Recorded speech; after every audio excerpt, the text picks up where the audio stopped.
Bonjour et bienvenue à cette 5e capsule des Gémélicours, le cours prénatal pour futurs parents de jumeaux. Aujourd'hui, je continue à vous parler de la grossesse et du suivi. Alors, c'est parti. Pour commencer, j'ai envie de vous parler un petit peu d'alimentation. Mon approche avec l'alimentation est très très simple, puis pour valider cette approche-là, je suis allée voir une nutritionniste pour être certaine que ce que j'allais vous dire était correct dans le fond. Puis, donc ça a été validé. Moi, la manière que je vois ça, c'est très très simple. On mange à notre faim, donc on ne se restreint pas. Quand on est enceinte, c'est vraiment pas le bon moment pour se restreindre pour quoi que ce soit. Le poids qu'on va prendre pendant la grossesse, c'est normal. Même que quand on est en surplus de poids, des fois, pendant la grossesse, on va en perdre. Puis ça aussi, c'est normal. En fait, le poids qu'on prend ou qu'on prend pas est pas vraiment important. Puis je vais vous expliquer pourquoi un petit peu plus loin. Donc, on ne se restreint pas. On mange quand on a faim, à sa faim. Donc, ça sert à rien de se bourrer pour être sûr d'avoir toutes nos affaires, nos nutriments, puis tout ça. Dans le fond, quand on sent que ça rentre plus, ben on arrête.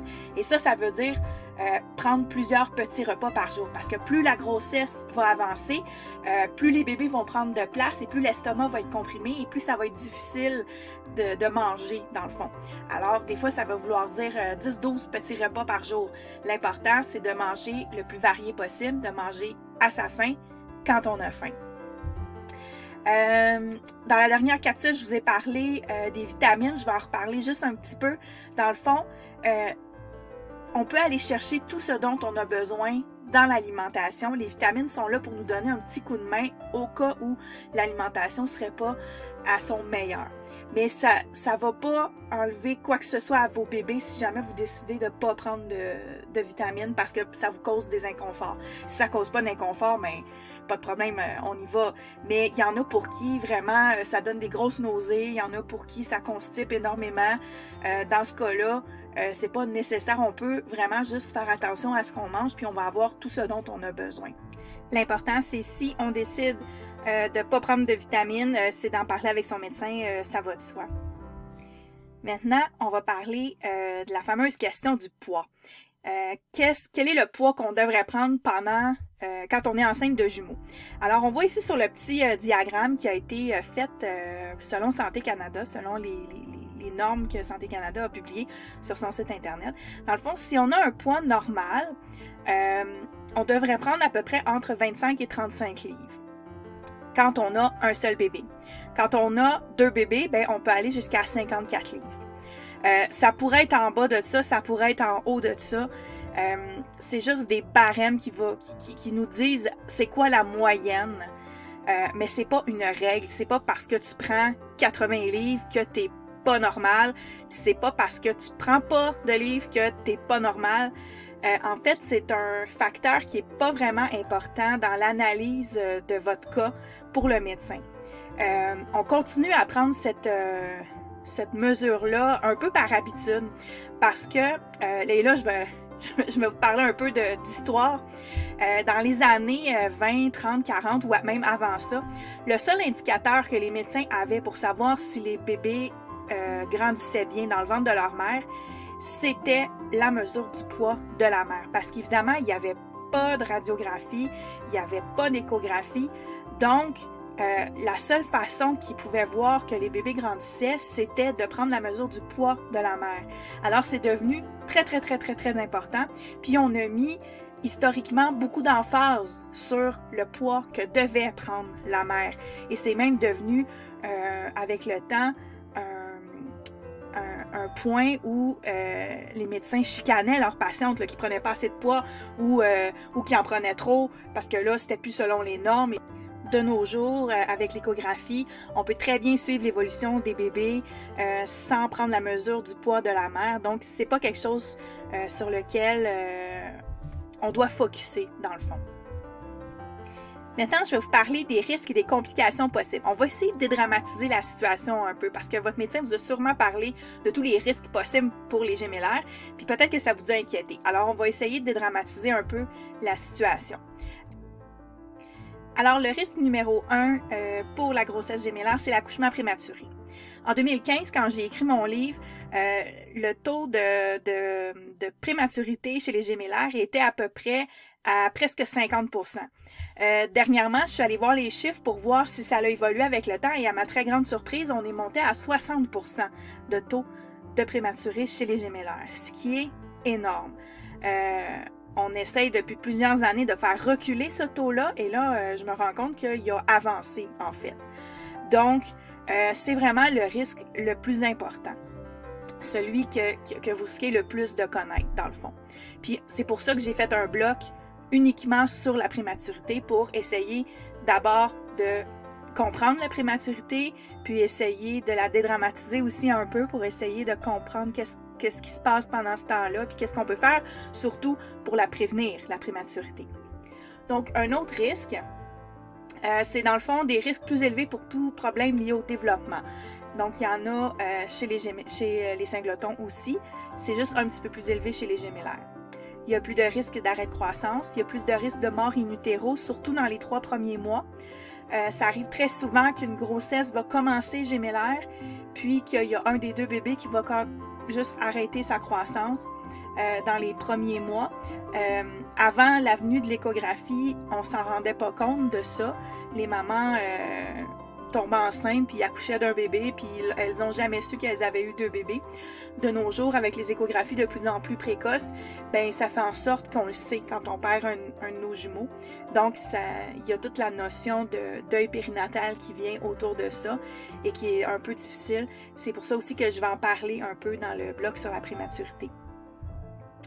Il y a plus de risques de diabète, plus de risques de prééclampsie. Ces 2 choses-là, c'est quelque chose qui arrive aussi chez les cinglotons. Le problème, quand on nous dit que tu as 3 fois plus de risques de diabète, c'est qu'on ne dit pas c'est quoi le risque à la base. 3 fois plus que 0,03% ou 3 fois plus que 20%, c'est pas du tout la même chose. Donc, quand on vous dit tu as 3 fois plus de risque de telle chose, demandez donc c'est quoi le risque de base. Pour les cinglotons, c'est quoi le risque? Comme ça, vous allez pouvoir avoir vraiment une information qui est juste et qui n'est pas là pour nous faire peur. Donc, oui, il y a plus de chances que vous ayez le diabète, mais c'est pas de l'ordre de 75%, là, mais pas du tout, là. J'ai pas les chiffres pour actuellement, mais chose certaine, c'est que c'est un petit peu plus élevé que chez les cinglotons. Même chose pour l'hypertension, encore là, c'est des risques un petit peu plus élevés que pour les cinglotons, mais c'est pas la fin du monde non plus. Ça se peut très bien que vous passez toute votre grossesse sans jamais avoir de diabète, ni de prééclampsie, ni d'hypertension. Gémellité égale pas nécessairement complication. Et il y a la même chose, le même principe s'applique aussi pour l'anémie. Dans le fond, c'est qu'on a un petit peu plus de risque que pour les cinglotons, mais c'est pas la fin du monde non plus. Alors, c'est ça les risques. C'est ça la grosse liste. Il n'y en a pas tant que ça non plus. C'est pas si épouvantable que ça. Il y a des risques, par contre, qui sont liés au type de grossesse gémellaire que vous avez. Donc, on a vu dans une précédente capsule, c'était quoi les didi, les monodis, les monomonos. Si vous n'avez pas vu cette capsule-là, je vous invite à aller la voir. Donc, la grossesse la plus risquée, c'est les monomonos. Il y a plus de risque de siamois, mais ça, on le sait assez tôt pendant la grossesse, là. Plus de risque de syndrome transfuseur-transfusé, plus de risque de cordon entortillé sur l'un des bébés. Ça peut même engendrer la mort d'un des bébés. La mort in utero est très élevée chez les monomonos. C'est pour ça qu'ils ne laissent pas aller très loin dans la grossesse. Dès que les bébés sont viables, puis qu'on peut faire la naissance sans qu'il y ait trop de problèmes, on y va. Puis souvent, cette naissance-là va être par césarienne pour éviter l'entortillement des cordons. Pour les grossesses monodies, ben, le risque de plus, c'est le syndrome transfuseur-transfusé. En fait, c'est eux autres qui en ont le plus de risques. Les monomonos, il y a moins de risque de transfuseur-transfusé. C'est vraiment les monodies qui ont ce risque-là plus important. Le syndrome transfuseur-transfusé, dans le fond, c'est un mot compliqué pour dire qu'il y a... je vous parlais des boîtes à lunch puis des piscines. Donc, les deux bébés partagent la même boîte à lunch. Puis des fois, il y a un des bébés qui va manger plus dans la boîte à lunch que l'autre. Puis il va tellement manger qu'il va comme siphonner l'autre bébé. En gros, là. Okay, j'ai comme imagé ça un peu, là. C'est pas tout à fait ça, mais en gros, c'est ça qui se passe dans le syndrome transfuseur-transfusé. Il y a des solutions à ça.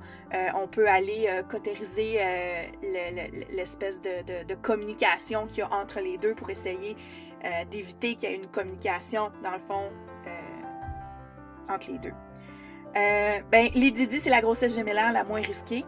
Donc, il n'y a pas de risque supplémentaire que ceux que je vous ai dit sur la diapo précédente. Maintenant, je vais vous parler de la discordance de poids. C'est pas vraiment une complication, c'est plus quelque chose qui arrive pendant les grossesses gémellaires. Évidemment, on va calculer la différence de poids qu'il y a entre les deux bébés pour s'assurer qu'il n'y ait pas une trop grande différence. Parce que s'il y a une trop grande différence, ça peut être un signe de transfuseur-transfusé. Alors, c'est pour ça, surtout dans les monodies, qu'on va faire un suivi serré de la discordance de poids, s'il y en a une. J'ai fait une petite étude il y a à peu près 5 ans sur, c'était rien de scientifique, j'ai fait ça sur Facebook, mais j'ai quand même 180 répondantes qui m'ont répondu, fait que c'est un bel échantillon. Et voici les résultats que j'ai eus. Alors, une discordance de poids, dans le fond, c'est une différence de poids. Il y avait 51,7% des cas sur 180 répondantes qui avaient une différence de poids de 1 à 10%.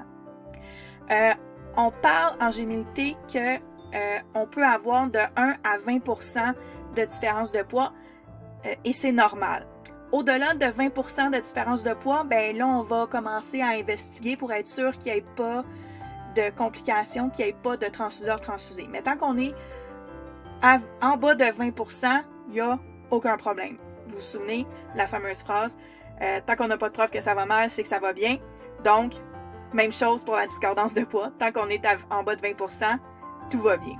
Mais c'est pas parce qu'on est à 22% que tout va mal, nécessairement. Parce qu'on a remarqué qu'il y avait des réels risques, et ça, c'est selon les études scientifiques que les médecins utilisent. Là. Donc, pour être plus précise, j'ai pris ma source dans le William Obstétrique.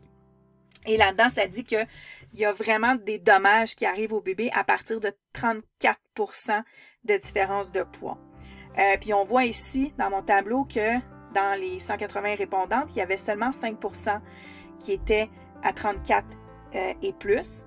Il y avait 14% qui étaient à 21 et 28% de différence. Ça ne veut pas dire que tout ce monde-là, c'était avec un syndrome transfuseur-transfusé. Loin de là.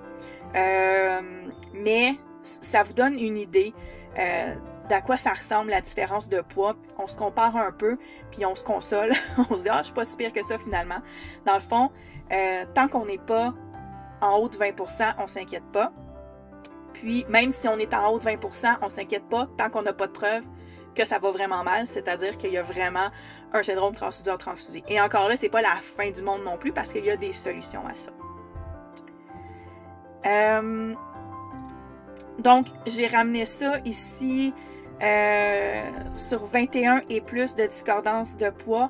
Il y avait 19,4%, puis en bas de 20% de différence de poids, c'était 80,6%. Donc, dans 80% des cas de grossesse gémellaire, le poids n'est pas un problème, la discordance de poids n'est pas un problème. C'est quelque chose qui est suivi. C'est quelque chose qui est très suivi même et puis qui peut engendrer beaucoup de stress. Moi, je vois beaucoup sur les réseaux sociaux des mamans s'inquiéter pour la prise de poids de leur bébé et dans 80% des cas, ça va bien, même s'il y a une discordance de poids. Donc, c'est ça que je veux vous dire aujourd'hui, c'est paniquez pas avec ça. Si jamais il y a un problème, vous allez savoir, puis vous allez savoir c'est quoi les solutions qui viennent avec ça. Sur ce, fait intéressant, sur mes 180 répondantes, il y en avait 8 que les deux bébés avaient exactement le même poids. Puis, il y en avait 6 qui avaient 35% de plus de différence de poids. Et selon mon souvenir, tous les bébés sont nés en santé. J'ai pas eu de souvenir que dans les chiffres que j'ai ramassés sur les 180 répondantes, il y a eu des décès. Donc, c'est quand même une bonne nouvelle. C'est ce qui met fin à cette 5e capsule. Si vous avez envie de communiquer avec moi, je vous invite à le faire via les commentaires juste en dessous de la vidéo. Vous pouvez le faire aussi sur ma page Facebook, les Gémelicourt. Vous pouvez communiquer avec moi par courriel, gemelicourt@gmail.com. Vous pouvez aussi, si vous avez envie de contribuer à la chaîne, m'encourager un peu, je vous invite à faire des j'aime. Ça, c'est super important pour l'algorithme de YouTube. S'abonner, encore plus super important. Partager en masse.